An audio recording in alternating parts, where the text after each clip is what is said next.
Para badminton champion Mansi Joshi न केवल para एथलीटों के लिए बल्कि दुनिया भर की लड़कियों के लिए एक प्रेरणा रही हैं।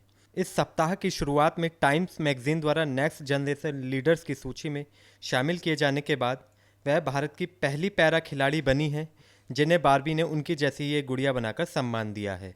अगस्त 2019 में स्विट्जरलैंड में हुई para badminton BWF world championship में मानसी जोशी ने पारुल परमार को हराकर गोल्ड मेडल अपने नाम किया था। और ऐसे में NNIS स्पोर्ट्स के साथ एक विशेष बातचीत में मानसी जोशी ने उस समय को याद करते हुए बताया कि पारुल दीदी कई बार वर्ल्ड चैंपियन रह चुकी हैं, वह कई साल से वर्ल्ड नंबर 1 हैं, कोई भी अभी तक उनकी जगह नहीं ले पाया है। वर्ल्ड चैंपियनशिप के दौरान मैंने अपनी स्किल्स पर अधिक फोकस किया था जिस कारण मैं उन्हें हरा पाई। और इसके साथ ही उन्होंने पैरालंपिक्स 2021 के लिए कहा कि वो डबल्स में शिफ्ट हो रही हैं क्योंकि पैरालंपिक्स में सिंगल्स नहीं है और इसके लिए उन्होंने अपनी तैयारी भी शुरू कर दी है।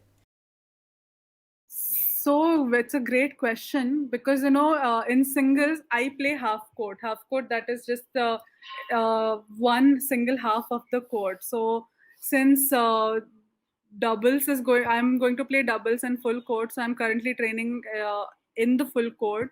I am concentrating more on my net skill, more on my defense. But in badminton, you had to be very perfect. Like in singles, you had to be very perfect with your half court skills. Now I have to also develop my or fine tune my double skill or my full court skill. So yeah, that is one major thing that I'm working on right now. Challenges wise, I mean, challenges have been many. As a person with disability, I've been facing many challenges, right from procuring equipment to financing my tournaments. But I've been lucky that I've got support from my sponsors, Wellspun or Malcolm, Ask Automotive, and Citibank, who have been making sure that my finances do not get, I mean, I do not get affected by my finances. Training wise, I've been training at Gopichand Academy, so I've got great support from my coaches.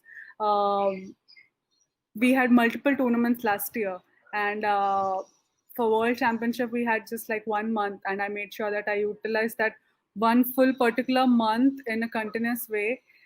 Because multiple tournaments means every 15-20 days we were traveling or going out for tournaments. So yeah, I mean, it was a very hectic year in 2019, and 2020 gives us that clarity to self-reflect and see and understand how difficult or different that year 2019 was.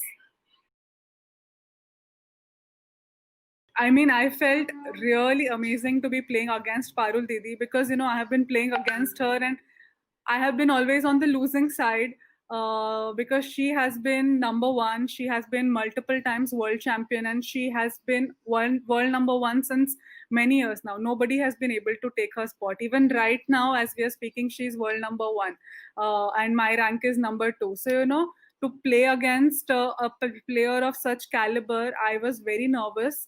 But I was also prepared that I have to, work my level best and play against her. My mind was focused that I have to give my 100% when I'm playing against a player who has been at such a huge level of achievement of a sport.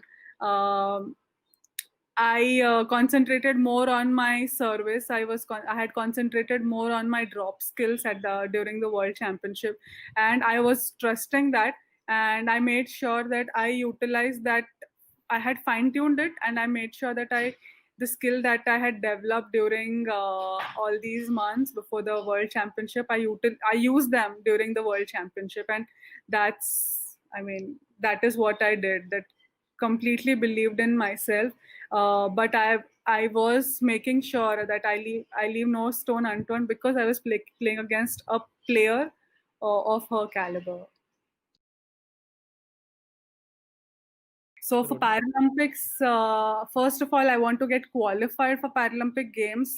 We have just like one tournament left in the month of March 2021 next year. And the first plan is to get qualified. And the next is to keep on preparing. So my singles as an event is not going to be part of Paralympic Games. So I'm concentrating more on my doubles and mixed doubles now.